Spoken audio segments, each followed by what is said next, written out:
Alright, real quick, I wanted to give you guys a little update since I've actually had some time to play around with the pendulum some.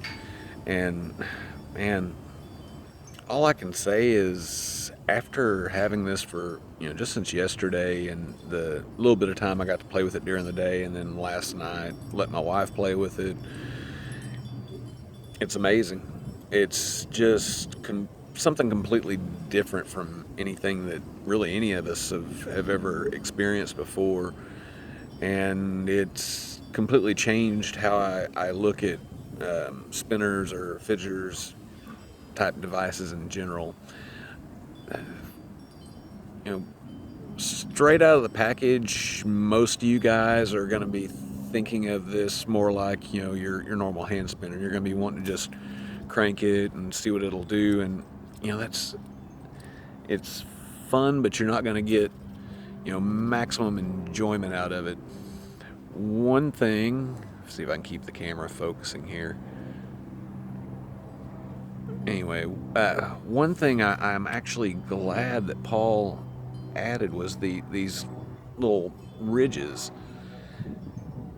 I wasn't real sure about them at first, but what they are really handy for is it gives you a place to put your finger to manipulate it.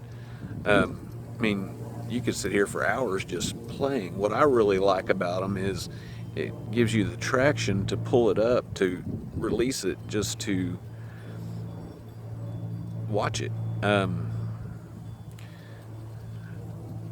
But after getting over, the initial playing around with it, in this form, basically, or just, twirling it around, what I've really found impressive is the way it's designed. Just holding it and trying to keep it balanced. What I like to do is get it to where the tip is pointing a direction and try to actually manipulate it to keep it that direction. And this is where it really gets fun. I mean, just mindlessly sitting around and watching what it does.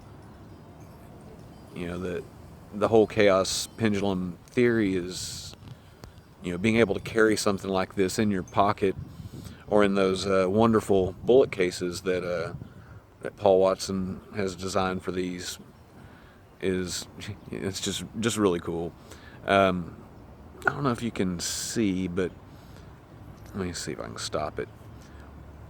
There's just a little bit of play here, and that play allows it to basically, in that rested downward position, it's keeping it downward, so it's kind of helping to keep it in motion constantly. I was asked by a couple of people yesterday, Jason was one of them, if this could be spun like a UFO, and so simply, yes. Yes, it can. And one of the added bonuses of that is if spinning it like let me get it going. Hard to do behind the camera. But, spinning it like a UFO, you get, whenever you're tired of doing that, you get this finale of whenever you stop, the pendulum's going to sit there and do its thing, and then you can immediately, start it again, let it stop.